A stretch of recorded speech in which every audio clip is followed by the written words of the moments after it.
போதையில்லா குமரியை உருவாக்க வேண்டும் என்ற கோரிக்கையை வலியுறுத்தி இந்திய ஜனநாயக வாலிபர் சங்கம் சார்பில் கன்னியாகுமரியிலிருந்து களியக்காவிளைக்கு இருசக்கர வாகன பிரச்சாரத்திற்கு போலீசார் அனுமதி மறுத்ததால் அவர்கள் வாக்குவாதத்தில் ஈடுபட்டனர். அந்த காட்சிகளை தற்போது பார்க்கலாம்.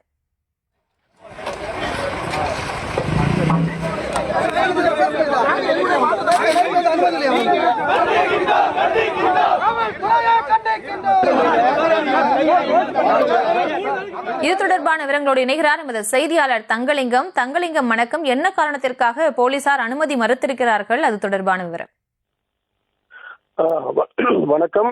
உலக போதைப் பொருள் எதிர்ப்பு தினத்தை முன்னிட்டு குமரி மாவட்ட இந்திய ஜனநாயக வாலிபர் சங்கம் சார்பில் போதையில்லா குமரியை உருவாக்க வேண்டும் என்ற கோரிக்கையை வலியுறுத்தி கன்னியாகுமரி காந்தி மண்டபம் முன்பு இருந்து களியக்காவிளை வரை இருசக்கர வாகன விழிப்புணர்வு பேரணி நடத்த திட்டமிட்டிருந்தனர்.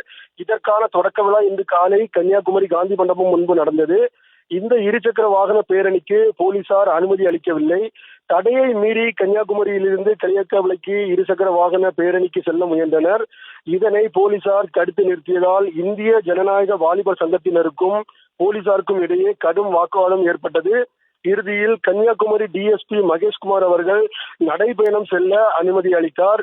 அனுமதி அளித்ததால் 100க்கும் மேற்பட்ட ஜனநாயக வாலிப சங்கத்தினர் விளம்பர பலகைகளை கையில் ஏந்தி கன்னியாகுமரியிலிருந்து இன்குலாப் ஜிந்தாபாத் என்ற முழக்கங்களுடன் களியக்காவிளை நோக்கி நடைபயணம் புறப்பட்டு சென்றனர்.